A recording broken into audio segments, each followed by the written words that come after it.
Okay, well, we're ready to go here with our PACA 2 call tonight. And we're very blessed to have three champions.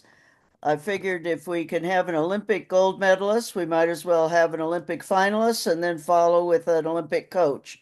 And so we're very lucky to have Coach Mike Mouse Holloway, Grant Holloway, no relation, and Grace Stark. So I want to thank you three for joining us this evening and look forward to having some real good hurdle competition here or conversation, not competition. And again, as we've been doing with any of the calls, if you have questions, please either raise your hand or put it in the chat, and that way we'll be able to get them addressed in a timely manner and so forth. So we want to take advantage of our time with us here. So Coach, well, let's start with you here.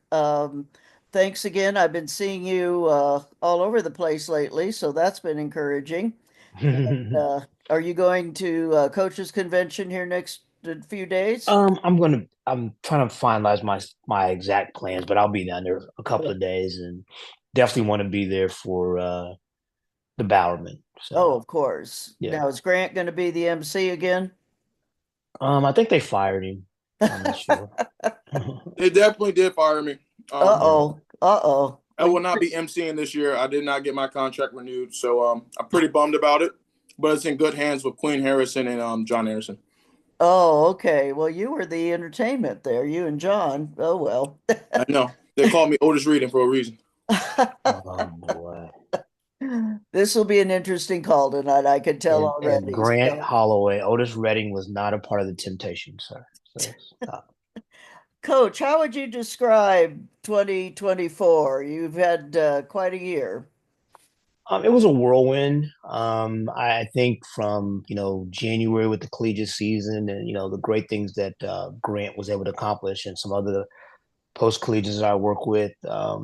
But I mean, it was steady, but it was a whirlwind. It's like you wake up one day and we're standing in College Station, Texas, for the our first indoor meet, and then you blink and we're in Paris for the Olympic Games. So, but it was like I said, very productive, but definitely a whirlwind. What would you say were your lessons learned from 2024? I think the biggest lesson I learned was that patience is definitely a virtue. I think just looking at we talk about Grace Stark and her story, and you know she and I both had a lot of patience in getting her where she got to be, and a lot of people around her helped us by being patient. Also, I think a mistake a lot of people make is you're standing somewhere in January and you're thinking about August or September, and if it's January 10th, think about January 10th, and then take care of that, and the rest of it's a process. It just doesn't happen overnight. So, um, but I think that and the fact that I'm blessed to have just an incredible staff and the people around me that help me do what I do and make my job a lot easier. Well, you do have quite a staff, I'll tell you. That's we'll address that as we go on. But Grace, a lot of people might not know unless they follow hurdles and women's track and field. 2022 was a bit of a heartache and or ecstasy and agony, as they say. Tell us a little bit about 2022, if you would. Yeah, it seemed like I was having like a really great season. I had won SECs, broke the collegiate record, indoor, and then the next SECs, I'm on the ground and I don't really know what's going on. We didn't know right away. It took a couple of days for us to get an X-ray and get confirmed, but it ended up being a tibial plateau fracture. So I was out for the next 8 to 10 months, and I was told that I would never be able to make a recovery and that running just wasn't going to be in my future. And I remember crying to Coach Holloway. I've cried to Grant. I've cried to everybody in Gainesville about this, but it was those people who definitely kept me really positive. And I remember talking to Coach Holloway, and I remember I couldn't run when I wanted to, and just to get cleared on the Ultra Gene, they pushed me back a couple of weeks, and I was crying. And I went into Coach Holloway's office, and he told me, he was like, well, no one thought you'd be ready to run right now. So I have zero patience. I want to get things done. I was not patient during this process, but those were one of the conversations where it was like, okay, well, if he still believes in me, maybe I should start to believe in myself. And it was all the people around me that definitely gave me that push to kind of keep going and keep trusting the process, but it was not fun. I can imagine. I mean, you go from, like you say, winning NC indoors and setting collegiate record, and then the next time you're basically running on a or have broken your leg. Mhm. You hit a hurdle, I believe, right? Or you fell in the race. Yeah, I hit a hurdle and then I think I hit another one, then I'm on the ground. I really didn't even know what was happening in the race or when I was on the ground, but I knew when I was on the ground I couldn't walk.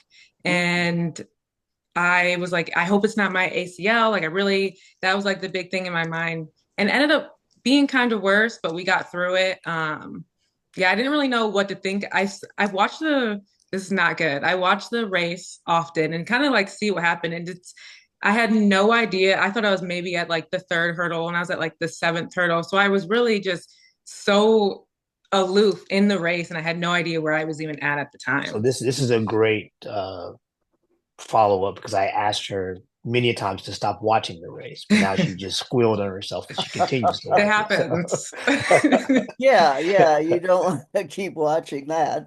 Well, Yeah. and then so basically 23, you were rehabbing. Did you race it all in 23? Yeah, I raced. The first time I raced was we have a track here in Gainesville. I raced the 60 there. And that was kind of my first time back on the track. It was way before we had planned. And then I think it was SEC's was my first hurdle race. And I remember I ran the 60 and I was crying because it was just a horrible race. And I don't want to go out there and run a bad race. I just, feel so embarrassed. But again, Coach Holloway is reminding me what are you embarrassed for? Like, you couldn't walk like 4 months ago. Like, this is not a reason to be embarrassed. And I remember crying to the trainer and just like didn't know what to do. And Coach Holloway was like, look, if you don't want to run and you're not ready, you don't have to run the hurdles. If you want to come back in like 45 minutes and we can start warming up. And like, there was no crying, whatever. And I took that time to talk to my trainer. I called my parents and I ended up racing. And it was just like a crazy moment to be back on the track going over hurdles again. Because I knew if I didn't go over hurdles indoor, that it'd be really hard outdoor. Because again, watching the video multiple times, I knew I fell at hurdle 7. So I knew if I could get over 5, then I could get over 10. But I knew I had to go over 5 first because 10 would be a problem. And it wasn't in practice that I was really having the hard time was when the gun went off. So I knew in practice I can get over 10 hurdles. I'm just practicing. But when I'm in that race mode and trying to be competitive and trying to win and trying to get a fast time, that's when all the anxieties came with that. Well, yeah, and then 24, you come roaring back, and I know I was secretly rooting for you just because, of the Florida connection and hmm with Coach and Anna Hall and the whole crew there. But to come back and to make the Olympic team and then the Olympic finals, hmm my goodness, that was pretty awesome. Thank Uh, you. and a 12:31, I believe, is the hmm time you ran, right? hmm So, gee, in the past, that time used to be winning Olympic gold, and now that's just a oh hum. Okay, next, that's fifth in the Olympics now. hmm Well, Grant, how would you describe your 2024? I think my 2024 is kind of like bittersweet. I think I remember kind of making some decisions before talking with Coach Holloway, and we kind of mapped out like what was best for us, what was best for the team. And he thought I was crazy for a little bit of it, but that's usually what happens with me. wait, hey, can we not do this tonight? What did I do? I never thought you were crazy for anything. Stop that. Okay, no, okay, excuse me. Stop Let me rephrase it. gaslighting I'm things. not I never thought gaslighting. you were He crazy. thought, okay, so let me rephrase it. We thought we each other were crazy. That's better. Let me put it myself in and add into everything. But did the 2024 season. Coach Holly and I, we set out a plan, and we executed to the best of our ability. Obviously, we knew all roads led to Eugene, Oregon, and that was the big focus. And I always have good training sessions when I go out with the team. When they're at nationals, I try to bug Coach Holloway and let me come out there and do a little training camp out there and take away some of his time. But I think we had some practices out there from Monday to Thursday. had a great week of training, and I kind of knew like at that point like something had clicked. The times at practice were getting faster. My 150s were getting faster. Like everything was just starting to click. And 2 weeks, 2.5 weeks, 3 weeks later, I did something that hadn't been done. To go out there and run sub 13 in all the rounds. I think that kind of set the tone for us. And then obviously going into Paris was the main goal. So we just wanted to just make sure we got through each race clean, each race, execute the race plan to the best of the ability. And, just wanted to just have that relief off the shoulders. I knew I was Olympic champion before I left Gainesville, but I just had to prove it to the world.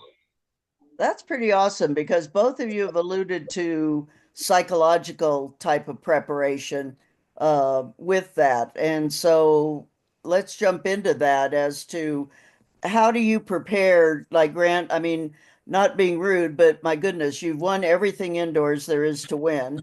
You haven't lost an indoor hurdle race since I was born, I don't think. And the big variable was the Olympics in Tokyo, obviously, and that it's silver and not gold. So, how did you psychologically prepare? Like you say, you were a gold medalist leaving Gainesville. I mean, I think that's the beauty in being great. As soon as you lose, it's all eyes are on you. And looking at my major record, if you go all the way back when I first stepped foot here in Gainesville in 2016, 2017, I've only lost one major, and that's the Tokyo Olympic Games. So just to have that as a feat in itself is a great accomplishment. But I think the biggest thing is for me is like it's one race. That one race didn't define me. I think the biggest, component that I've learned from it is, if we use, for an example, a reading level, I was just doing practice just to kind of get by. I didn't really understand what was going on in a sense. I was kind of just, reading, let's just say at like a 7th or 8th grade level. When you're running against pros, you got to be reading at a PhD level, especially at the Olympic Games. So, I just took that as consideration as fuel going into next year. How can I get better? And I think that's one of the main things. I actually started, paying attention to film, watching film, understanding what I was doing right or wrong, and understanding what Coach Holloway was saying to me. I think that's kind of what set me apart. Can I sum From this that. up for you real quick? Huh? Can I sum this up for you real quick? So basically, what you just did, you ran around the block and let everybody know you finally started to listen to me. Is that what you just tried to tell So we go from gaslighting to gaslighting. But I think that's what you just said, though. yeah, and it's some of it. But yeah, I lost my train of thought. But yeah, whatever Coach Holloway said. We do have it recorded that you're listening to your coach now. But I think too that that's part of, I mean, from a coach's point of view, the athlete's got to believe, not just the coach has to believe in the athlete's got to believe in the athlete too. Absolutely. And so, had you have doubts going into Tokyo, or you were just taking it kind of for granted? You say the easier reading level, or how would you say Tokyo? Not more so doubt, but I think it was a lot of immaturity and a lot of inexperience in that level of where I was at in my life. I was 22, just turned 23 that year, and then I just think it was just a lot of races that I did not know. I just didn't have that experience. I wasn't as seasoned as I was. I think now going in, I think from 2021 to now, if you look at hurdle averages, I think at that point I was only running, I did run 1281, but I think my average overall was only like 1315, 1316. Now, if I run that in a race, with Coach Holloway, I'm brutally up, I'm brutally honest. I'm very upset with myself. And I think I just ended this year off with an average of 1302. So that just kind of just shows you the maturity in the event, just becoming seasoned, becoming understanding of, what is right and what is wrong, and, how to carry yourself. And, I think the biggest thing is, everybody has a race plan. You got to be able to execute your race plan to the best of your ability and not worry about, the other people around you. Exactly, exactly. Very well said on that. Well, Grace, how did you psychologically prepare for 24? Because I think the women's 100-meter hurdles is one of the, traditionally hardest USA teams to make, even though I think every event in the USA trials is a challenge. But just historically, and you were kind of the dark horse going in there, that you'd done well collegiately, but a new pro and what was going to happen. Yeah, I think going into the year, I didn't really know what was gonna happen. I wanted to, kind of finish what I started back in 22, and I really wanted to be the outdoor champion. And I think that was my biggest goal throughout the year. I mean, I wanted to make the Olympic team and become pro and do all these things, but I feel like that was the one thing on my checklist in my collegiate career that I hadn't gotten. And I really going into the first meet, I had another surgery at August a year ago, and I got the plates and the screws removed. So it was really kind of like an unknown. I felt physically better, but I didn't really know how not having the metal and the plates and whatever in there was going to affect me throughout the year. I didn't know if it was going to be a setback or if I was going to get better. So it was kind of a lot of unknown. And then I think the first meet at Texas A&M, I think I ran 7-9 something. And I was like, okay, like this is positive and this is something we haven't done in a while. So maybe there's kind of, light at the end of the tunnel. And then I won SEC indoors and I was like, okay, I can actually like see the light. Maybe I'm coming back. Maybe I'm getting better. And then we get to NCAA indoors and I was crushed when I lost. I was so upset and I was crying to Coach Holloway, my parents. I was so upset about that. And in my mind, I was like, this is what's going to say that I'm back. And to me, maybe people didn't see it that way. Maybe people just saw that, oh, she's back on the track. She's getting over hurdles. She's doing well. That means she's back. But to me, that was kind of what was going to say I was back and I was going to, prove my place that I'm back and I can compete with you guys again. And, that just was everything was in the past. And I feel like outdoor, I carried this through where I have to win. I'm not going to let people beat me. And the outdoor championship was something that I really wanted. And as we continue to drop times and go throughout practice, there were times when I was doing so well collegiately and I was kind of fearful of kind of what was going to happen after the NCAA championships. And I knew Coach Holloway and I talked about this multiple times. It's going to take 12-3 to make that team. And I hadn't ran 12-3 yet. And I was worried. And Coach Holloway knows me better than I don't know, maybe I would like because he can read me when he knows, okay, she's upset, she's stressed, this is going on. And we've had those conversations that I didn't really want to admit, yeah, I'm nervous about what's going to happen. Am I going to make the team? Am I going to go pro? Do I have to go get a 9 to 5? Like I just didn't really know what was going to happen. And he pulled me aside and was like, hey, pray, don't worry. And I think I really took that from probably SECs to the rest of my season. And that's, I feel like, what was a big change in my mindset. And I kind of stopped worrying and I just started praying, like you said. And I feel like we saw a really positive, like, decline in time, but up, like, incline in how I performed. And that's kind of just like how I prepared and how I like saw the season. Great. Well, Coach, you have two very strong individuals here, both mentally and physically. How do you balance the two psychologically or preparation psychologically? And they're obviously very different and but also very similar. They're both I think the biggest thing with both Grant and Grace is that when they are prepared, when they trust their training, they're both phenomenal. And I think that whenever you've seen a crack in the armor is when they let doubt creep into their mind. And so with both of them, I try to make sure I do things in training, especially building up to the championships, to show them that they're ready. Grant absolutely hates racing against Grace because it's 110 to 100. But I keep trying to make him understand that that's what makes him great because Grace runs 12-3 and you almost catch her. That means that when you run 13 flat, you're underperforming. So um, we've had those conversations. But I think the big thing is that, like Grace alluded to, we're a family. We're a unit and we support each other. And so I try to do a good job of reading my athletes, and I can read both of them very well. So the watchword for Grant is when Grant says to me, make sure you keep giving me this cue, right? That's his way of letting me know I need to hear this over and over again. Do what you've been doing. With Grace, it's a body language thing. When she walks into practice, I can look in her eyes and I can see that doubt in her.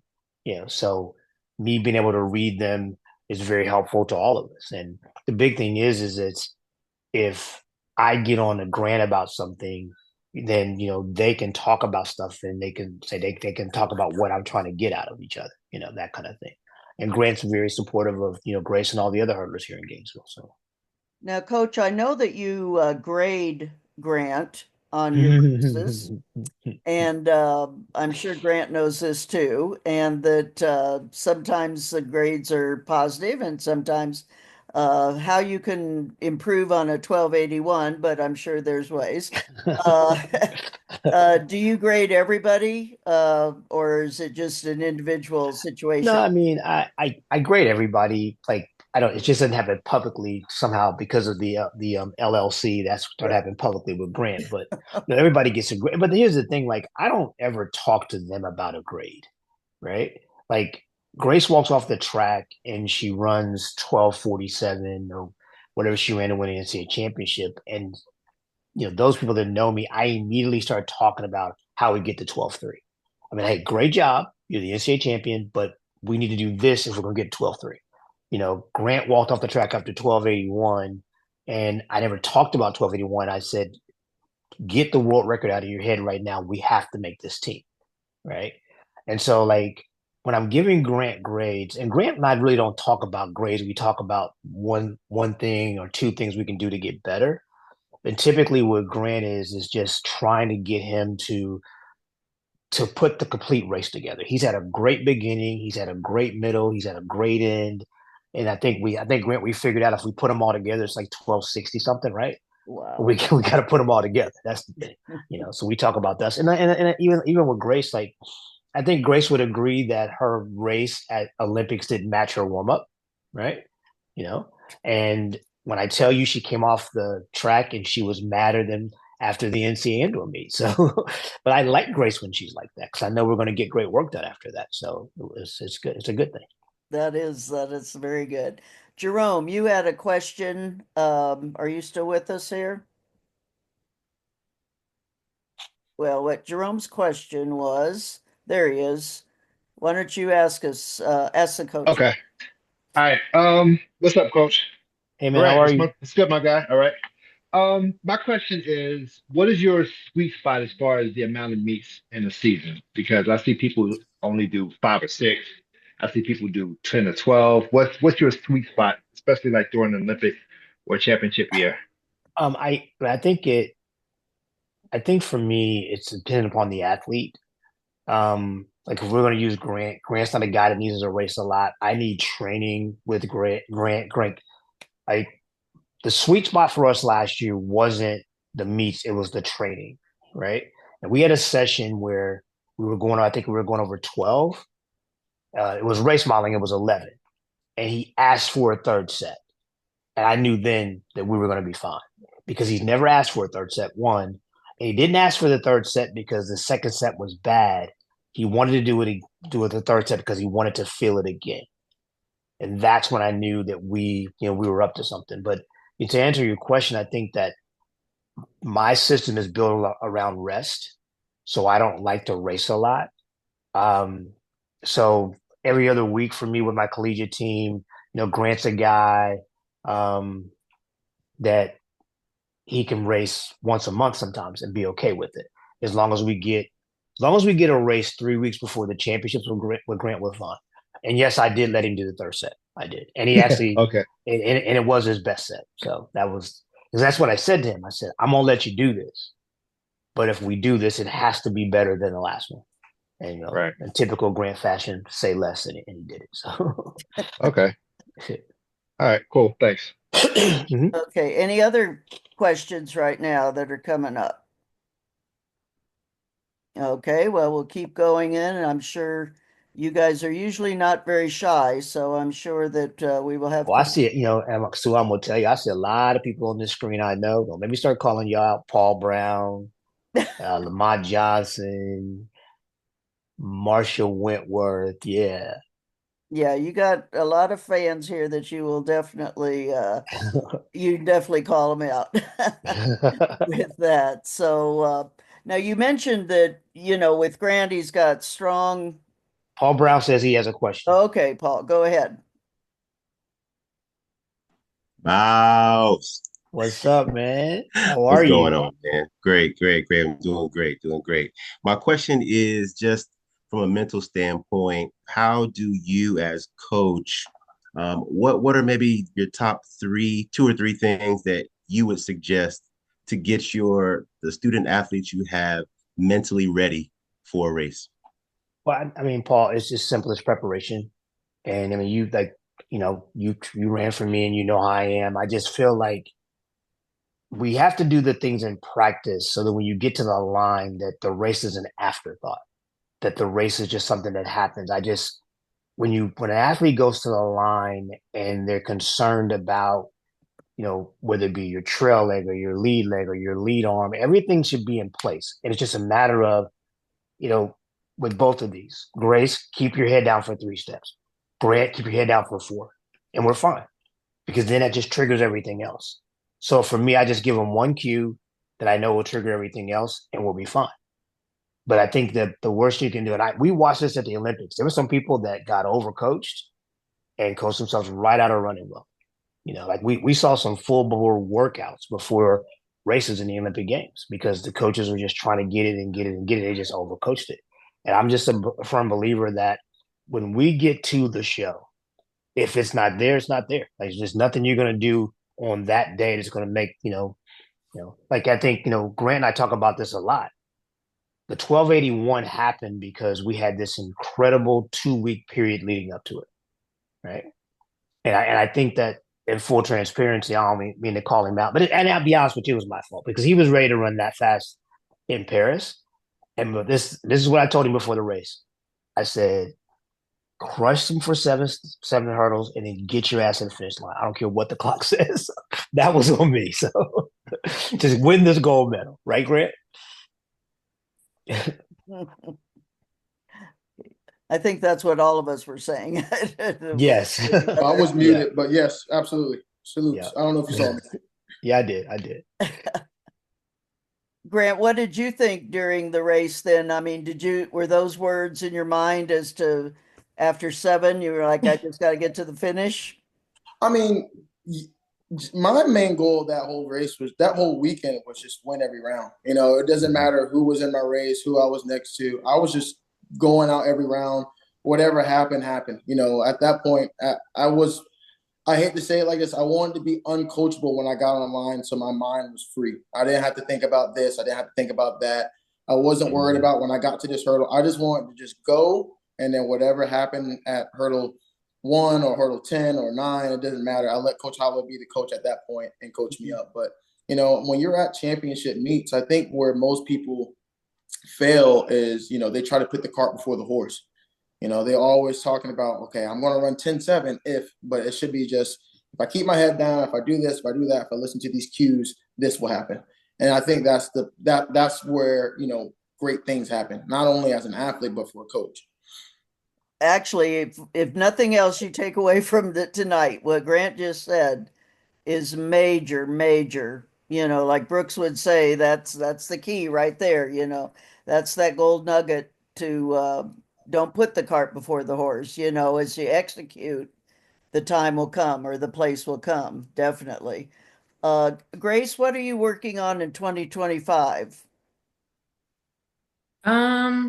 I think my biggest thing is kind of being present and kind of being there in each race. I feel like after I went and stayed overseas after Paris, I feel like I was there and I was definitely enjoying my time and I did well. But I really want to be a contender when I go into these big races. And I'm just excited to be overseas and competing and kind of not being the favorite. I feel like this last collegiate season, I was the favorite. I didn't lose a race outdoor. So I feel like I kind of went into a race knowing I was going to win. I'm excited to work back up to that point and excited to kind of be a little bit more of like the underdog and work my way up to where I can really compete and, be a contender for these major championships. Is there a technical area that you're working on? Coach Holloway, you got that? Yeah. Yeah, honestly, we're working on being more efficient across the barrier. reducing our airtime there and getting in a better position. Grace does a great job of putting her hips and her trail knee in the right position off the hurdle, but I think we can be better. And so we're going to work on that, that those are going to be the major things. And plus, I mean, the big thing is like she said, she had surgery, a year ago, August. So this time last year, we were really just getting going again, right? Oh, yeah. So like we've been able to do some things this year, and like her speed levels will be better because we couldn't sprint last year. We just couldn't do it until we got outdoors, and so now we're able to sprint. We're able to do the things. She's able to do squats and stuff in the weight room that she couldn't do a year ago. So I'm really excited, and I'm just the big thing is, and this is why I love working with Grace is Grace never backs down to a challenge. And that's good and bad, but but we have like personalities, and that neither one of us like to lose, and we like to master things. I think is that a good way of putting it, Grace? Yeah. Hmm. And so when we sit down, and that's why the Grace Grant and Coach Holloway get along because we're all of a like mind in that we want to master what we're doing, you know. So Well, Grace, do you have any physical limitations now, or are you given the clean bill of health? Oh, clean bill of health. There's nothing wrong, no injuries, everything's fine. yeah. Excellent, excellent. Grant, what would you say you're working on now in 2025? I'll be honest, I don't know what the hell I'm working on right now. I'm just punching the clock. I'm doing what I got to do. I'm trying to get on Coach Holloway's nerves every day. Like right now, he's shaking his head, so I did my job. So, Yeah, um, so you know exactly what we're working on. I'm We just just punching. talked about this last week. You can't give out the recipe right now. That's what I'm trying to say. Well, I yeah, don't. Oh, no, okay, I don't want okay. Yeah. I don't Didn't want say to that. Didn't anticipate. say that. So I mean, So I will say this is that we're working on being more efficient across the barrier as well, and I'll just leave it at that. That okay? everybody wins. There you Okay, go. There okay, you go. yeah, no, I don't want if you want to share, obviously we can. I don't see Crittenden on here or anybody else, but you never know. Never know, definitely. That was a good one. Let's see here. What would you say, Grace, was being your biggest change from collegiate to pro? For the most part, I train with a lot of men, and I feel like I'm always chasing the men in practice. We've done a lot of endurance this year, and I'm just chasing them. And it's like, oh, I have no direct training partner, which is a good and a bad thing. I feel like in college, I kind of had a training partner, and I kind of didn't since I feel like I was the full-time hurdler, and a lot of people were part-time hurdlers. Some people did the 200, some people were multi. So I feel like I have more training partners, but they're not necessarily female. But as I think we get more into the season and the other people who are here, our trainings will line up, so I'll have more training partners. Um, it's definitely I would say there's not much of team just because I don't have all my teammates around and it's very, I feel like individualized, which I definitely like. I do miss aspects of having, my teammates and seeing them every day, but I do like to keep to myself and work by myself. And I feel like Coach Holloway definitely knows that I'm not always the most sociable person in the room. So I feel like being being in this like new transition of being a pro will probably help in the future. Just I feel like I can really focus on myself, and I do worry about my teammates, and I feel like that I guess level of worry isn't there, so it's definitely gonna be pretty individualized. Okay, well, that makes sense totally. VJ, you've got a question here for Grace, I believe. VJ? Okay, VJ is talking to wife or Yeah, somebody here. VJ, are you listening to us here? There you go. yeah, sorry, I just got a few kids yelling I into know you got a few households there. here. Um, no, I was asking, I couldn't hear earlier, was it a foot surgery that she had or that Yeah, got So the I knee surgery. had knee surgery. It was like a tibial plateau fracture and a meniscus tear in May of 22. And then in August of 23, they had removed the plate and 6 screws that were in there before. Okay, and because I had a kid that on moving day was like, oh, my foot's kind of hurt, and then in his entrance physical, they found out he had a stress fracture in his cuboid. He's been in a boot and just kind of got out of it, and now unfortunately they're all going home, so we don't have like the opportunity to be there with them. When you were going home for winter break, was there more progressions you were able to do in the weight room and getting back to running, or how did you handle that, or did you stay at Florida? When I went home for the holidays and then I came back or before the new year, so I was able to train with Coach Holloway, but I wasn't doing much at the time. I think I was still this was in, I guess, the fall of 22 and December of 22. I was only doing so much and I was really just doing like grass runs. So I had a turf facility that I could go to back home. And the year after I'm from Michigan, so I train at the University of Michigan. I just send Coach Holloway the videos. So at the time, it didn't really get in the way, but I did have a lot of access because I had PTs there if I needed it. I had access to a weight room and I could go to the different universities and train. You're very fortunate. The universities will let you in. That's great. Mm-hmm. Let's see. Do you have anything else, VJ, or is that good? No, that's great. Thanks. Okay. Lamont, you've got a question? Hi, Coach. How you doing today, sir? I'm doing well, sir. How are you? I'm great. Your favorite coach here talking to you. You know Yes. that. Yep. Hey, I got a question for you because I know Grace and Great can understand what I'm about to say to you. You are an individual who always looks ahead. Once something is done, it's down. Okay, let's see if we can push. Let's see if we can push the barrier a little further. What would you think it would take for a woman to finally break 12 seconds in the hurdles? Um, Stay tuned. That's all I'm gonna tell you. You see, he's always up to something, people. Well, Always. see, okay, so all right, so first of all, if we know who my mentor, Brooks Johnson, right?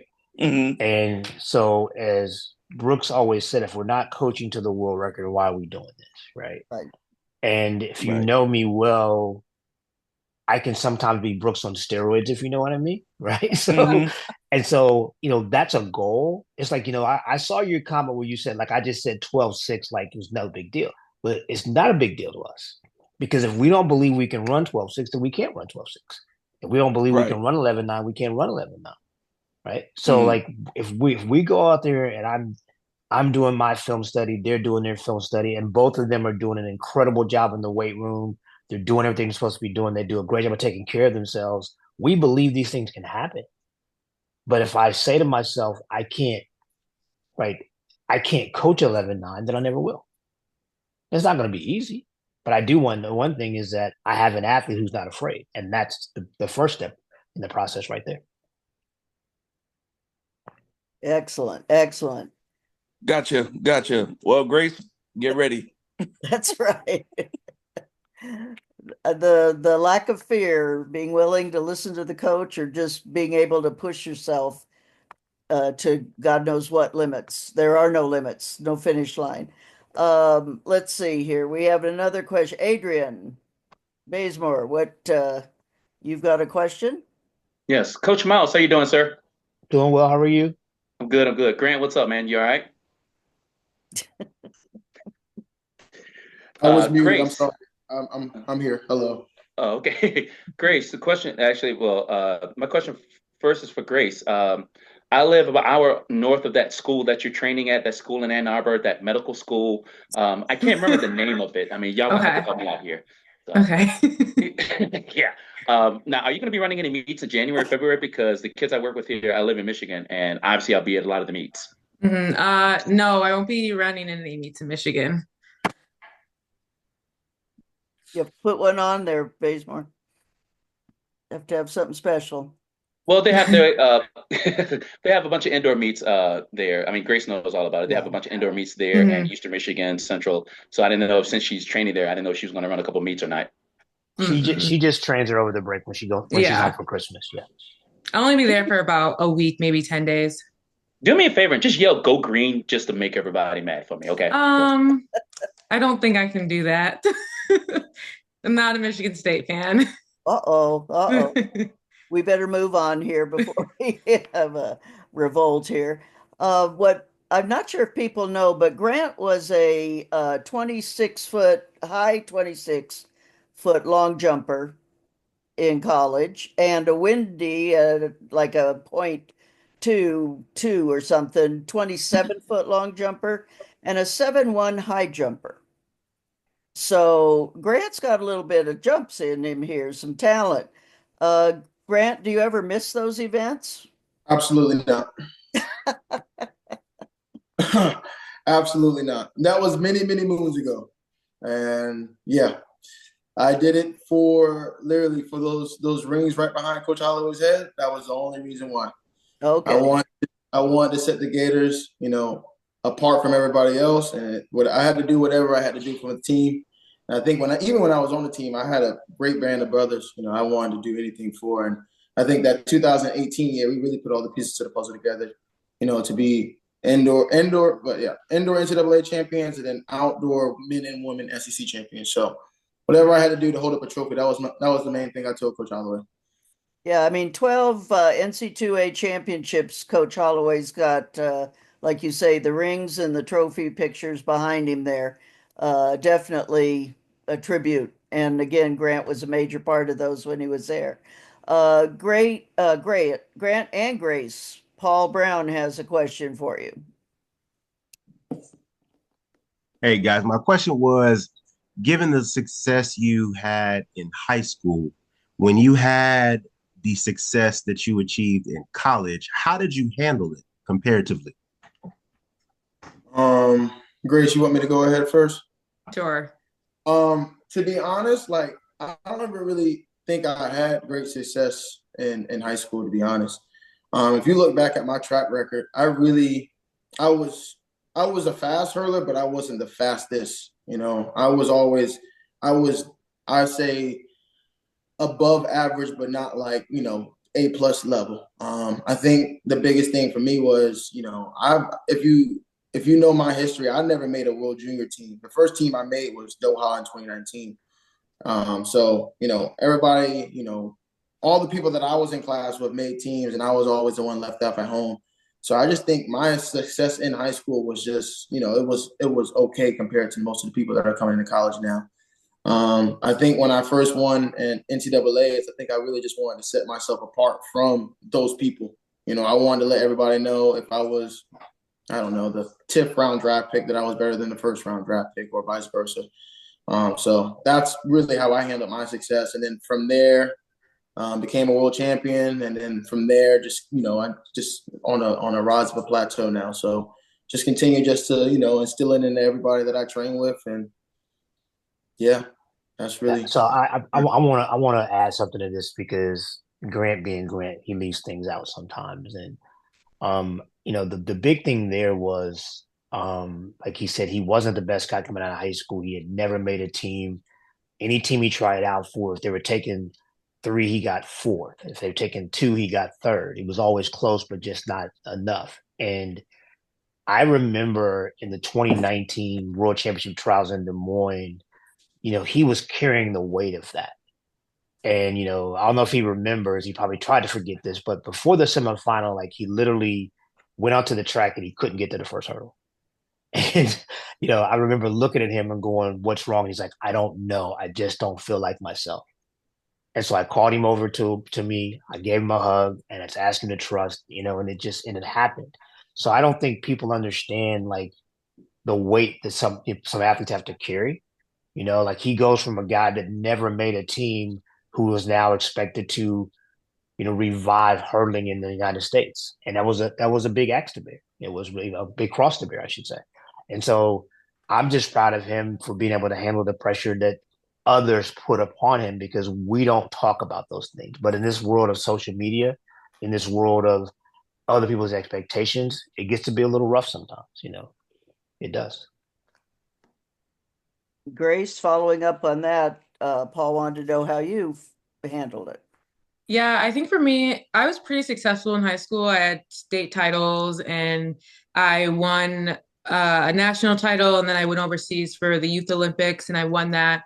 I think it was just, I don't know, it didn't feel like as good as it did in college. And I feel like in high school, I was definitely immature. So, and I feel like I carried a lot of that to college where I thought I was really successful in high school. And I thought, okay, well, I was successful in high school. I'm going to be successful in college. And I feel like the first couple of meets, I got humbled pretty quickly. I wasn't doing well. The Clemson first meet, I feel like, oh, I didn't win that. So I feel like it definitely prepared, like high school definitely prepared me for college. Are we doing this right now?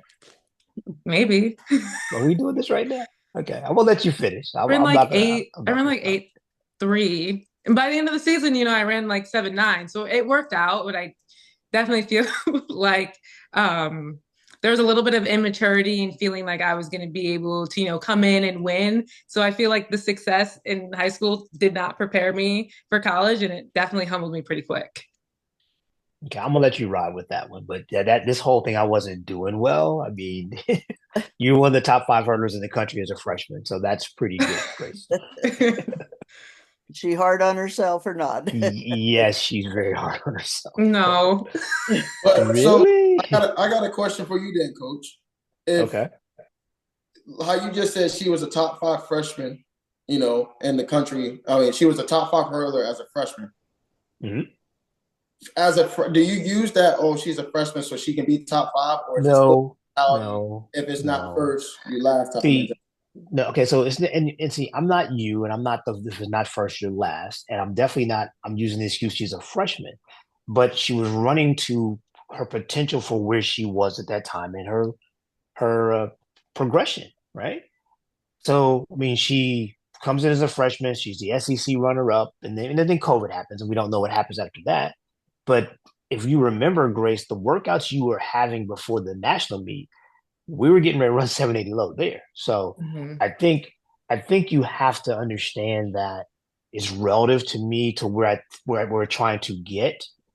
And I'm never going to use the excuse she's a freshman. I was just proud of her because we made a lot of technical changes and adjustments with her freshman year, which is why she didn't run well the very first meet. And I know her coach pretty well, and he told her, "You're going to be fine. We need a little more time. The next meet you'll run a lot faster." And I believe we did, We right? did, but you Okay. knew me. I didn't know you that well.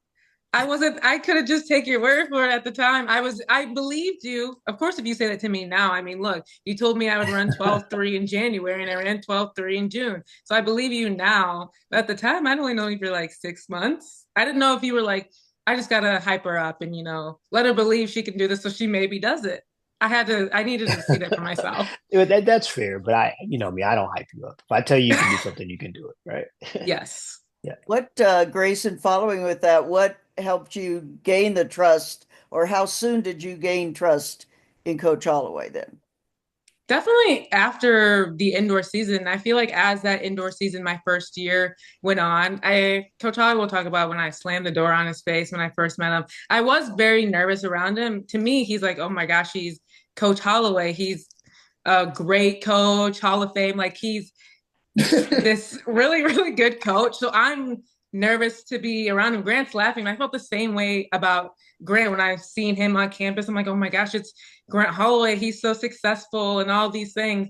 So I get nervous around these types of people. And I feel like that definitely I put a wall up for our relationship for a little bit because I was nervous to practice around him. But he's a normal guy. And so is Grant. So clearly, like our relationship is great now. And I just had to get past like, oh my gosh, she's Coach Holloway, or oh my gosh, she's Grant Holloway. I had to get past that. Well, the comments, Lamont is taking you all to task here in the chat. So if you Nobody's paying Lamont any mind. Nobody's afraid of me, Lamont. You should be because you're always acting up. So Well, Coach, in keeping, Grace mentioned it a bit ago about training with the men. How have you integrated the training? Because I know in some of the videos you guys post that you do have the women running against the men in different scenarios. So, how does that all work? I mean, that's usually it's a later in the season deal, and because of the way it spaces, if I get the spacings right, their finish lines, and when they go over 10 hurdles and the spaces are reduced, the finish lines are almost identical. And so what it does is, we always tell Grace to run off and leave Grant. I always tell Grant to go get her, but do it with the correct technical model. Mhm. And then if we can hold that technical model while doing this, I know we can do it in a race, right? And so like we don't do a lot of that until later on. Like that won't, those wars won't start until about March. I mean, March or maybe April or May, but probably April or May. But they don't happen a lot. But it's a pretty big deal when it happens. I kind of let everybody know on Friday, hey, Grace is gonna kick Grant's butt on Monday. Come watch. So And Grant, what's your reaction to that? I say it to Coach Holloway, and I say it to everybody out there. I don't need nobody to believe in me but one person, and he's bald headed, and he's the coach at the University of Florida. Because everybody chooses sides, everybody chooses sides, and then Coach Holloway will be the only one to come over to me because I'm in my own la la land, getting ready to kill myself to make sure I do this thing right, and he'll come over to me and says, everybody thinks you're going to lose. What do you have to say about it? And then he just tells me to go to put the blocks down and make it happen. And I think literally when Coach Holloway started integrating that into practice, I think that's when I really started feeling like a shift this year. I think I remember. So it was 3 practices. It was that practice, the one in Oregon right before trials, and then I did 3 reps over race model 10 right before we left for the Olympics. Between those 3 practices, what's that? That's 2, 4. That's not 7 reps. Those 7 reps set me apart. What is your favorite workout, Grant? Right now, Circuit B 90 seconds. I've been killing it, as well as pool workouts. I've been going to town. Man, what is your favorite hurdle workout? Stop being a butt and answer the question. I did. She asked me what my favorite workout was, not hurdle workout.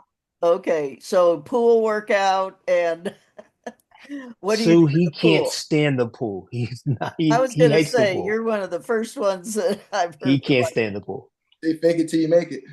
He would pay me to let him not go to the pool if I let him. So Oh, goodness. Well, what's your favorite hurdle workout on land? Honestly, favorite hurdle workout have to be either going over either 10 hurdles race model with hurdles 3 and 7 down. I've really learned, to like that drill. I didn't like it at first just because I was bringing too much speed, but then Coach Holloway basically broke it down, how to read a book and hurdle forms. And ever since he told me that, I've been loving that workout ever since. Grace, same question. What's your favorite hurdle workout? I would probably say 3-3-5-3. I really like that workout. You definitely get to feel the speed that you're going to have when you're in the race. It definitely gives me a lot of confidence when I leave that practice. Describe for us a little bit if we're not hurdle savvy, 3-3-5. So the third segment is going to be extended and it's going to be 5 steps. So I'm going to carry the speed through the next hurdle. So they're going to pop up on you, but that's the kind of speed that you're going to feel in the race and that you need to get prepared for when you want to run the fast times. There you go. Exactly. Coach, do you shorten the hurdles always in practice? yes, ma'am. We always based on percentages. Grace is at 820. When she was a younger hurdler, she was 810, and we grew to 815, and she's 820 now. Grant's always been 884. We do some standing stuff with Grant at 834, which he just absolutely loves. But um, uh, but I think that again, I just go back to something that Brooks taught me, a long time ago, that with the hurdles, it's all about rhythm and it's all about making them feel uncomfortable in practice at that rhythm so that they're comfortable with it in the race, if that makes sense. Because Exactly. he would always say to me, they should never feel something in a meet that they haven't felt in practice. See, Grant could always tell when coach and I had long conversations, because I'd come to practice and I'd be all excited about something. He's like, "You've been talking to Coach Johnson again, haven't you?" So You knew you were in for a great adventure. Do you yes, discount the first hurdle also? no, I don't. I don't. Okay, so first hurdle stays the same and then the Yes, ma'am. rest of them are discounted. Yes, ma'am. And do you keep the race height or do you lower? Grace, the only hurdle is that she has it race height is the first hurdle, and I usually put a pad on that to make it 33 inches, and then Grants are always at 42. Yeah. Okay, I was great, at 42. great. A while back, you had mentioned recovery. What is Mhm. your theory or your philosophy on recovery for them?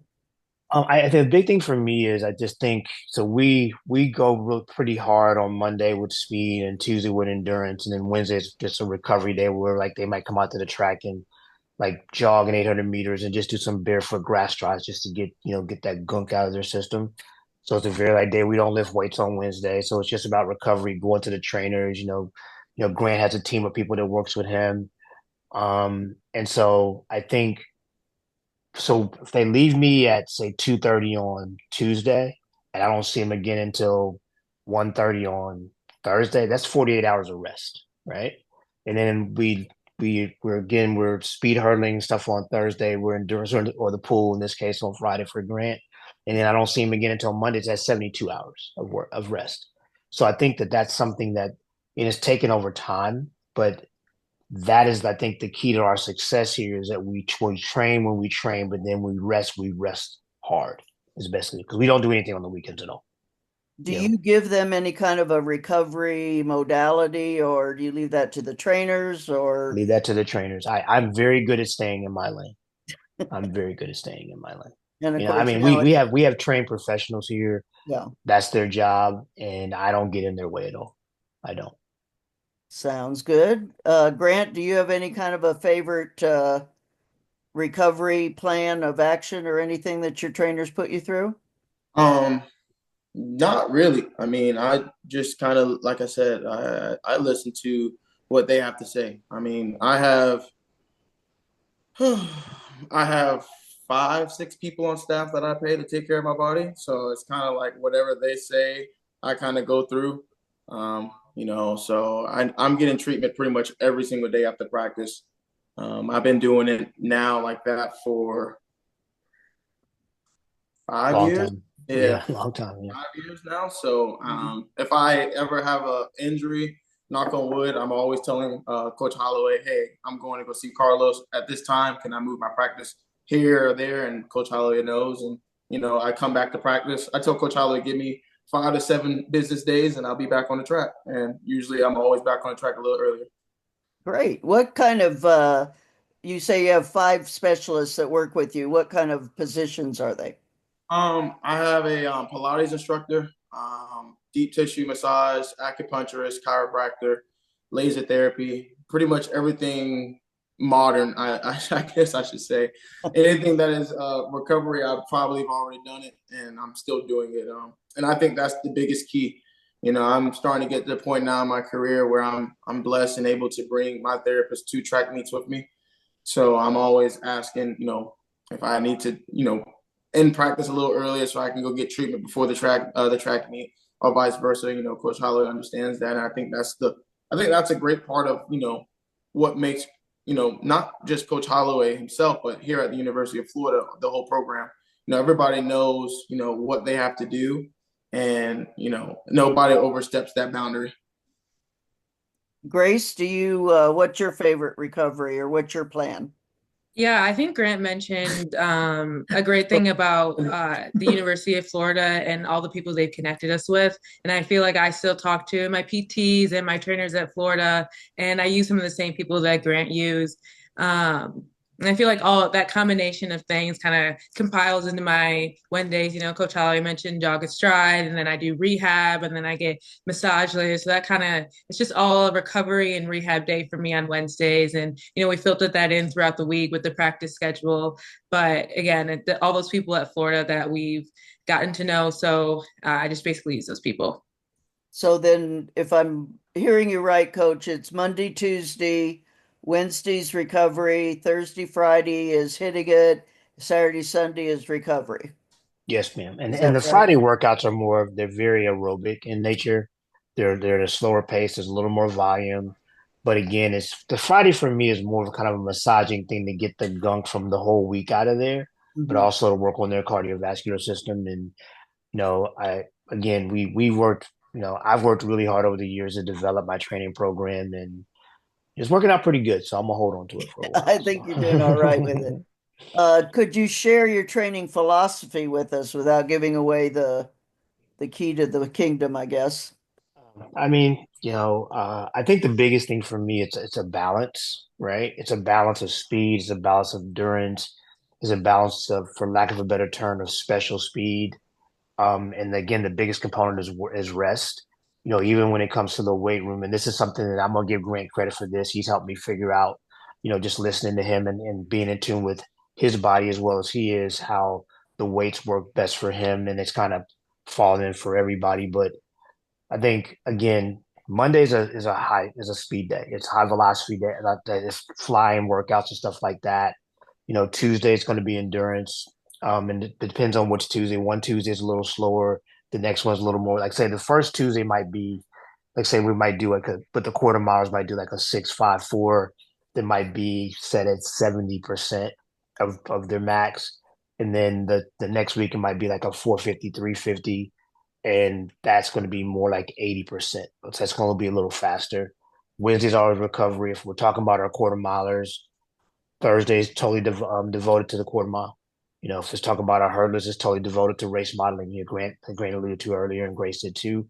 And then Friday, like the shorter sprinters are in the pool, and the longer sprinters are on the grass. So, but again, I kind of like to go back and forth. I'm not a guy that thinks that you can just rip the body continually feeling because it's gonna break down.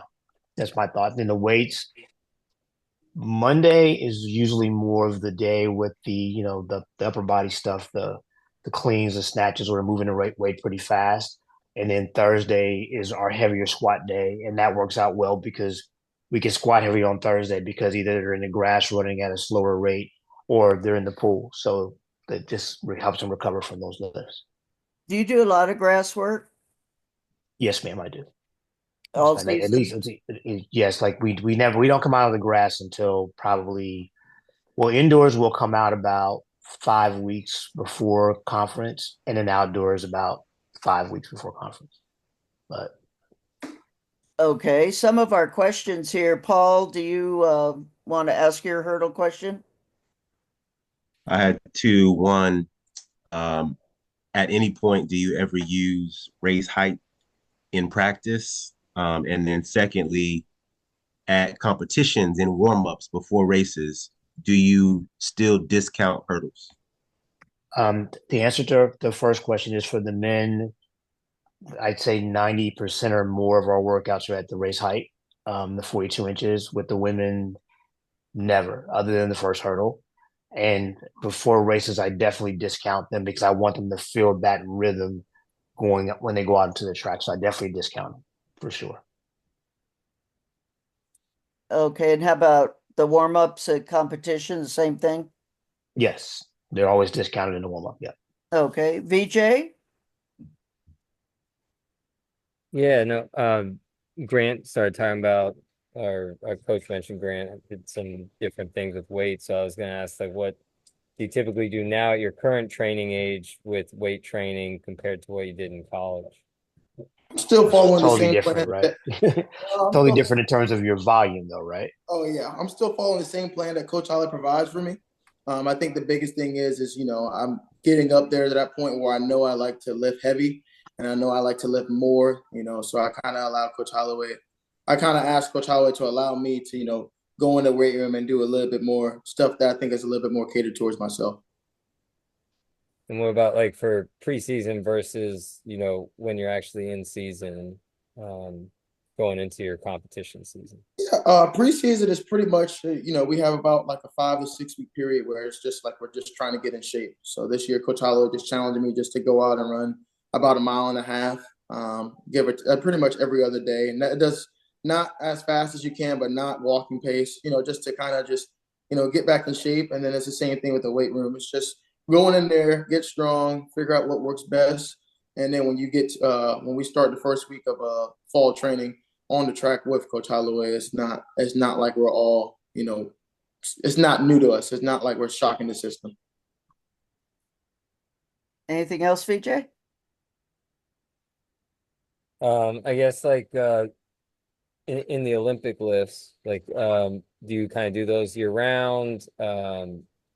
Like when do you start lifting heavy versus just getting volume in? So Coach Holloway has a program with us in the weight room where, we start off week one obviously is like light to moderate, and then we do a 4 week lifting program all the way throughout the week. Obviously, week four is as heavy as possible, but depending on usually we have about 2 max series. So the first one is usually around about January. January is it's still heavy, but it's not as heavy as possible. And then usually about 2 to 3 weeks out before the first track meet, we're lifting we're doing that 1 rep max. We're seeing what our max numbers are, and that kind of takes us all the way through the rest of the season. Okay, great. Jim Engel, you've got a question for the coach. Coach, as a high school coach, how would I best teach a hurdler what to do on top of the hurdle? I think the major concept is patience, and also to try.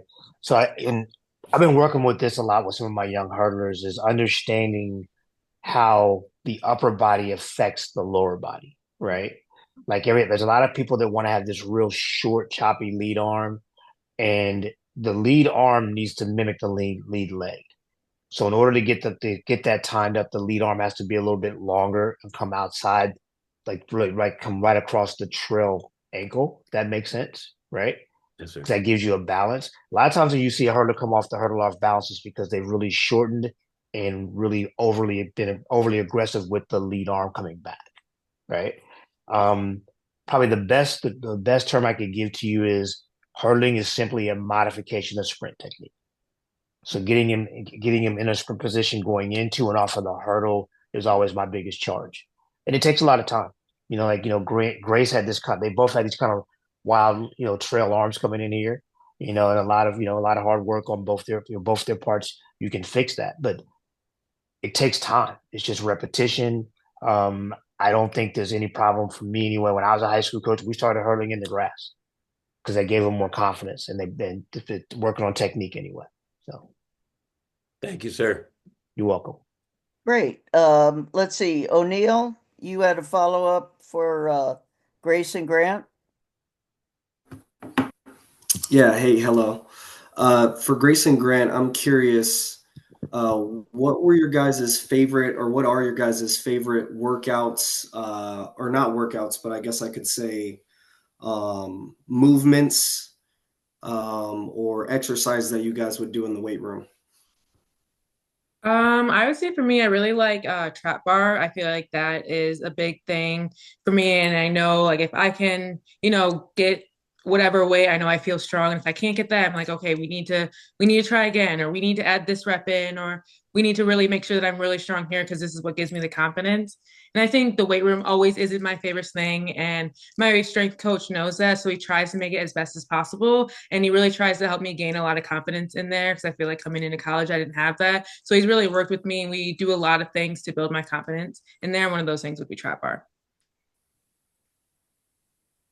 Grant, how about you? Yeah, for me, it's I've learned that I'm a tried and true football player, so I just like the heavy lifts.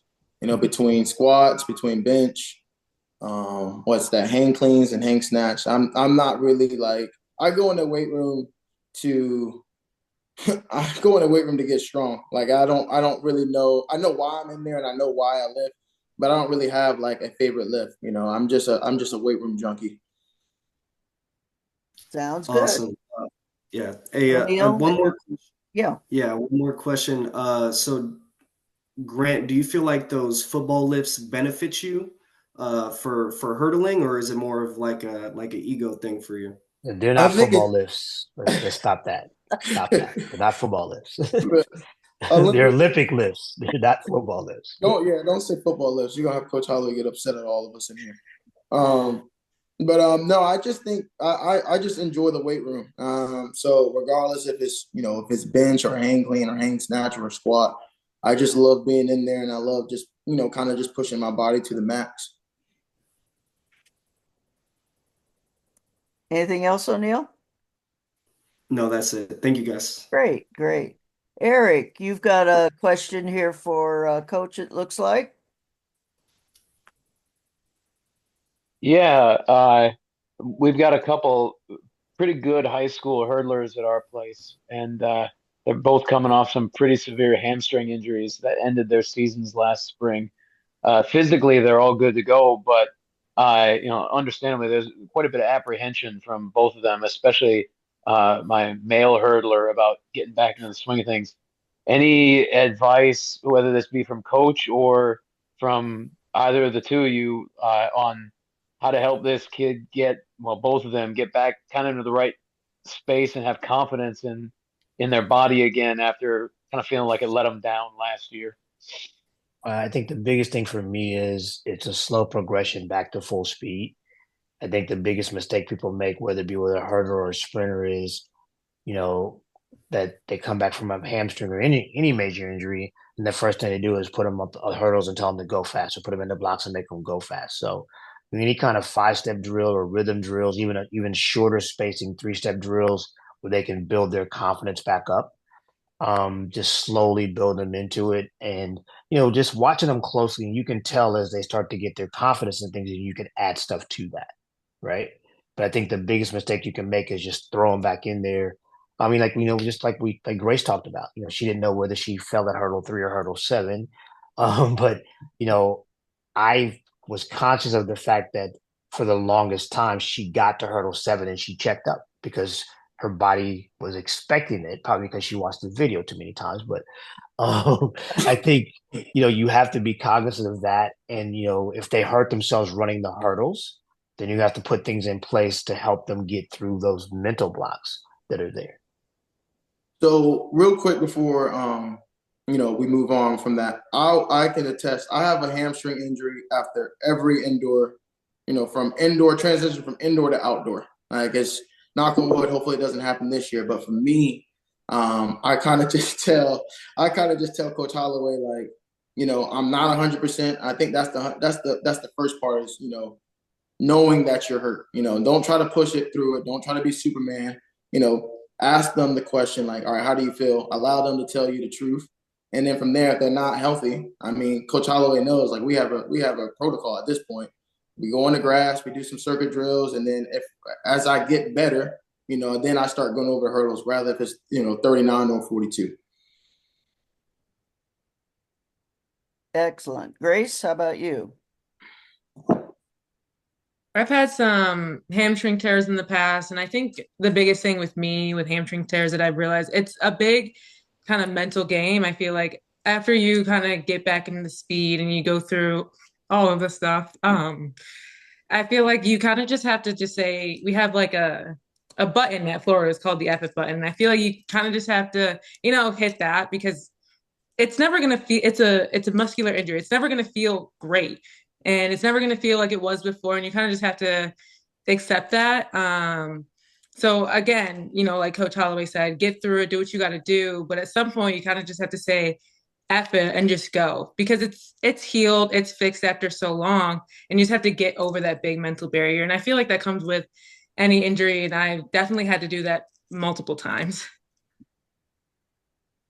Okay. Yeah, I appreciate that, Grace. I think that's where, especially my boy, I think that's where he's at. He's at that point where we just need to, like we've gone through the slow progression, and I just need to give him permission to. He's a high schooler. I might use a different name than the F it button, but yeah, I think we're at the point where he just Oh, needs to you go use and the effort button. He'll just like do it. that. Trust me. Yeah. Trust me. Well, Because if I say that's the words that Grace used, then he'll be there okay you go. with it. Right. So, Yeah. Right. yeah. No, I appreciate that from all of you. So Thank you. Grace let the cat out of the bag. So if you ever hear us saying push the button, now you know what we mean. There you go. Exactly.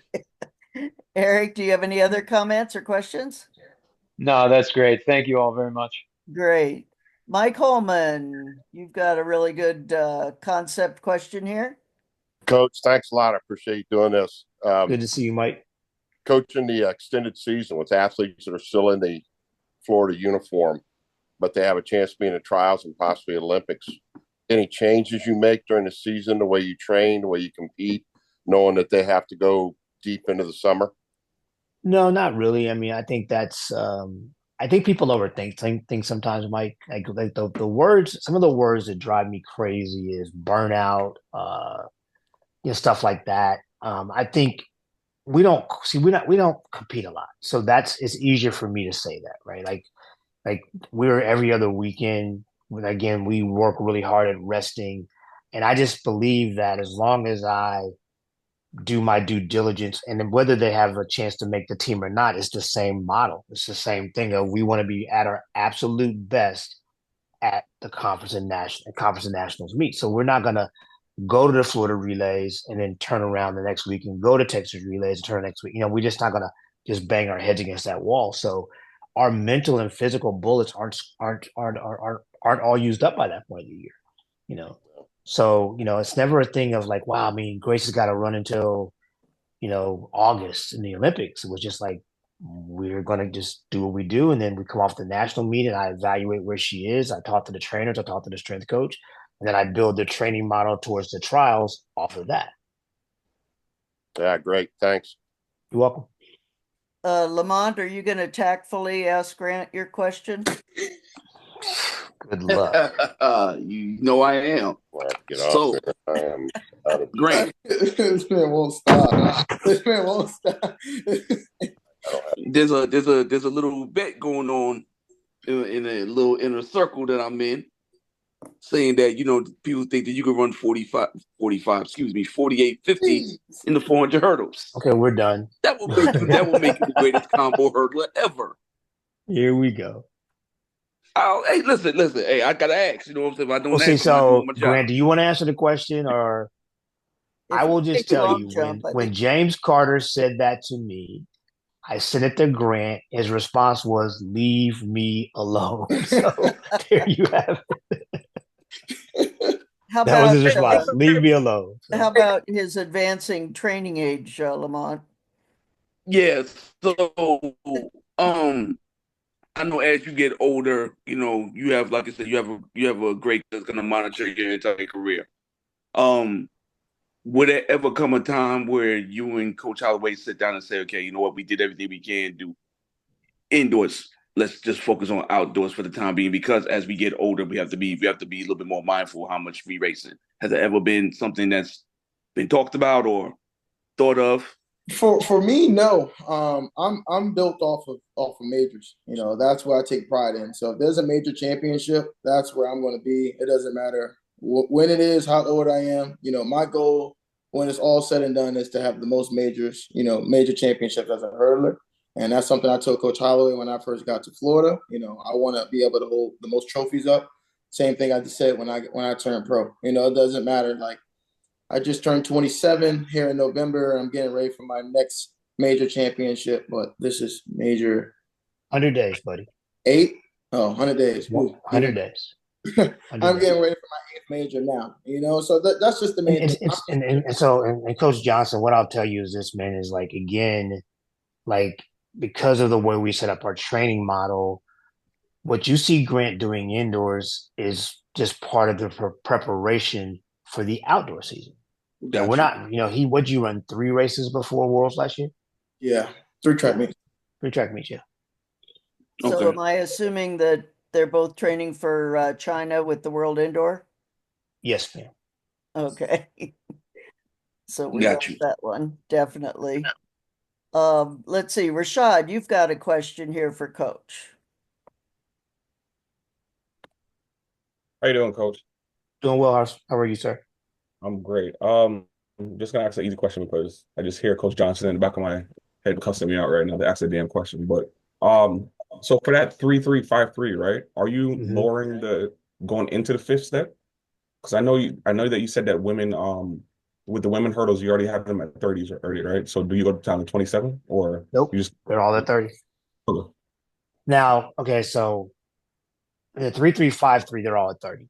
Yeah. Now, the workout that Grant mentioned earlier, where all of his hurdles are spaced at 884. His 3rd hurdle and his 7th hurdle are at 30.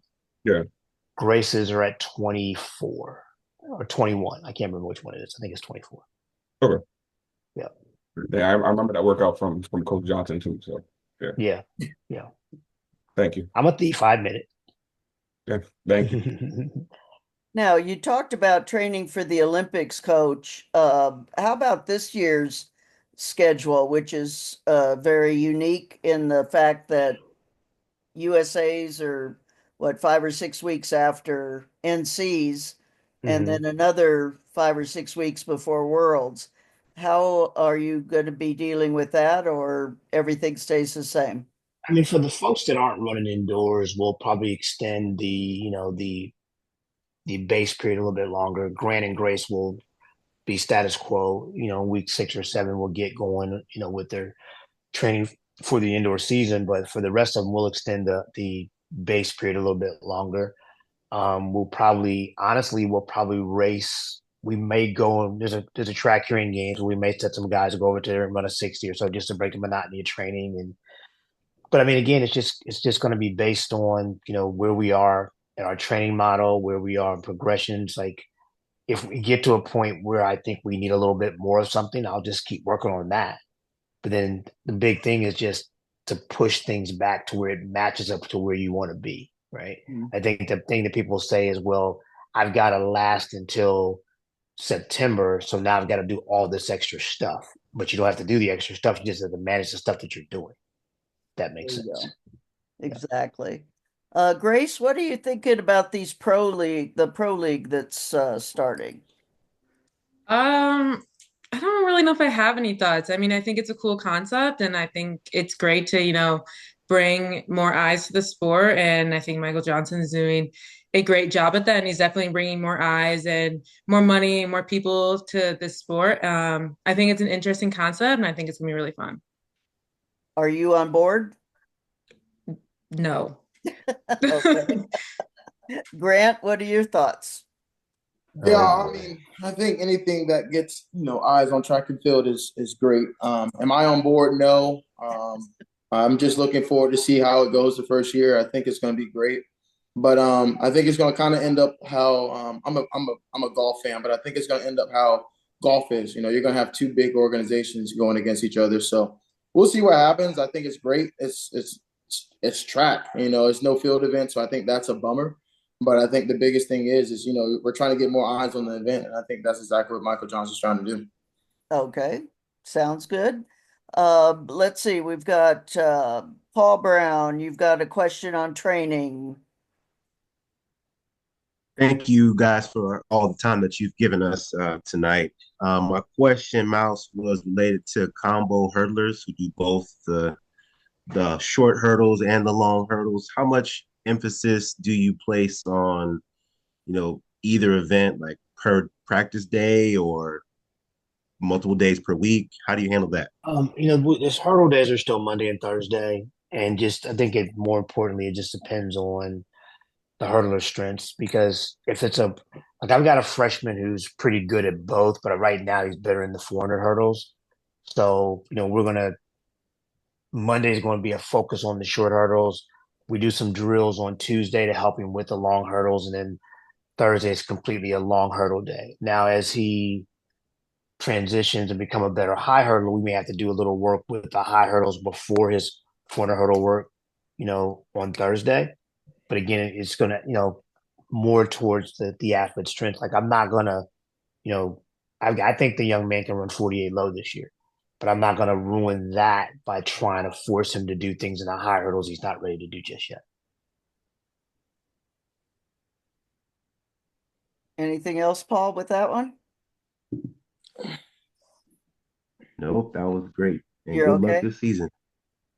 Thank you. Go How's Gators. Vance doing? Is he coming along? He's doing very well. Very, very well. We started him later because of the late, Right. season with the juniors, but he's really really starting to pick things up. He really is. Great. Great. Well, he's How got a tall is fan he? club here in Phoenix, so Mm-hmm. it's Jerome, we're getting down to the end here, gang, on questions and our time because we're going to respect our Floridians' time, respect definitely. Jerome, you have Yeah, a question? yeah. How much of an emphasis do you do on hurdle drills, or do you start like with progression with just on top slow, or do you do a lot of lead, trail, middle Um, progression? everything I do is over the middle. I don't do any half hurdling at all. And what I do, it depends again on the training age of the athlete. Like I've got, Vance is an outlier because he knew how to use. He had a great high school coach who taught him how to use both legs. I've had another young lady who announced to me the first day of practice, coach, I cannot use my other leg. And I said, we'll address that in a couple of weeks. And 2 weeks after we started, she can use both legs easily. So it's just a matter of watching the athlete, watching them move, understanding their skill set, and then just, finding the drills within that. It might sometimes just take them walking over the hurdle to start with the opposite lead leg and then jogging and whatever. But it's just, again, it's just a progression and it takes time and a lot of patience. Coach, as a final question here as we're wrapping it up, you'd mentioned Brooks a few times as your mentor. How important is a mentor? I think he's been for all of us, but how important is a mentor to a coach, regardless of their time and career? I think the right mentor is absolutely essential because I don't think that I know no one knows everything, and if you have to have somebody that can pour into you and help you understand things.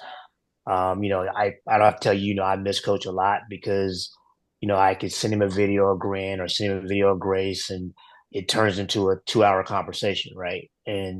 But he poured into me the right way. And there's too many people out there trying to reinvent the wheel, trying to make this sport something that it's not that need to be. Track and field in its purest form is the greatest sport because it's man against man, woman against woman, and you just keep the basic things of what's been working forever. It's a great thing. And so having a great mentor, having somebody that can keep you on the right path, I think is important. I think if I could give people advice, one of the biggest advices that the coach ever gave me was to stay humble and to never think that I had it all figured out. And I promise everybody that the moment I think I got this figured out, I'm gonna sound like Brooks. The moment I think I got this shit figured out, I'm gonna turn my keys in. So You're quite mellow compared to Brooks. Come on now. yes, I am. I said a little bit like you, not like you, a Yeah, little just bit a like little you. Yeah, bit. yeah. Well, VJ gave you a nice compliment there in the chat, and I back him up 100% on that. Because that showed your true feelings, and I think we all felt that at that moment. DeAndre, you're the last question here, so hit us. Thank you, Sue. Thank you, Coach, for being on. I'm You're driving right welcome. now. I'll be able to hop in, but my question is for Grace and Grant as you're approaching your transition from high school to college, college pro, and your different levels of professional mindset. Sports psychology wise or mental preparation wise. Are you guys speaking to sports psychologists? If so, are there exercises that you enjoy doing that help you with specific things that you're working on? I'll say for me, I have in the past. I mean, I've had an injury and it was kind of hard to get back over hurdles again and, race. So I've talked to a sports psychologist for those aspects. But I guess for the transition, I haven't seeked one. I don't know. I feel like Grant and I have talked about this. He's kind of laid it out. I just have to just do what he does. I just have to follow him around. I mean, he kind of makes it easy for To me. an extent, Grace, to an extent. Yeah, to all the good Yeah. aspects of it. He's like, Yeah. stick with me and you'll be all set. And I am just gonna keep doing that. It's working so far, and I'm just gonna continue with that. And if I need somebody, USATF gives us plenty of opportunities and options. And then there's people that I've gotten through being at Florida. So I definitely have a lot of resources. Excellent. Grant? For me, I've been blessed to talk with Ross Flowers, big guy in the NBA that Coach Holloway directed me to after Tokyo, and I think that's kind of a big reason why I am who I am today. I think with me, I actually need to reach out to my man's, but I usually talk to him about every 2 to 3 weeks, definitely before track meets.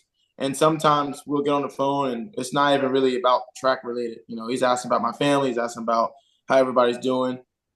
I think around that Olympic trials time was definitely big, not just for myself, but for him too, obviously with the passing of Coach Johnson for both of us. So we both sat on the phone and, we were both just trying to figure out how are we going to do this walk of life with track and field without him, with the guru himself. But, for me, I didn't really believe in that sports psychology thing. I've never really been that type of guy, but for me, I think that kind of like also set that bar so high for myself after that, that loss in Tokyo, because, I'm able to, express those feelings and do these certain type of things that I didn't think my mind was able to do. And I think also it helps me, kind of relay, how I feel, what I'm thinking, a little bit clearer and better to Coach Holloway. I am a true, whatever the workout says, I'm gonna do it. I don't care how bad it hurts. If it's good, easy, bad, like I just want to make sure I do it. But at this level, you got to be able to, do it at an efficient and a high level. And I think that's the main thing that I was always missing. But to answer your question, yeah, I do talk to a sports psych, and I definitely think it's great. Exercises that we do is more so just visualization. A lot of that, like I said before on the call earlier, I said before I left Gainesville, I already knew I was an Olympic champion. And I think that's the biggest thing. So like a quick little drill that I do is whenever I get in the blocks, and I did it a lot when I was training with Grace before Olympic trials, was I'll get in the blocks and I kind of would visualize myself on the purple track in lane 5, basically saying, this is the Olympic final. Let's make it perfect. If it's not perfect, then it's not going to be able to get you a medal. And, we always say here at Gainesville, practice makes permanent, permanent makes, well, I add the second part, permanent makes paper. So I've always just done a lot of visualization. I think that kind of what sets me apart. Regardless of wherever I'm at, before every track meet, if you ever get to watch my pregame ritual, I'll walk the track first, and then I kind of basically say like what I need to do, and then I'll ask Coach Holloway, what's the big cues for the day, and then we go back to the warm up area and we kick ass. Very well said. Very well said. Well, Coach and Grant and Grace, thank you so much for your time tonight. I Very know, welcome, again, Mister. you guys don't have to do this. You're doing it out of the goodness of your hearts, and really appreciate sharing your wisdom and sharing and getting to know you guys a little bit better. So thank you so much. Have a happy holidays.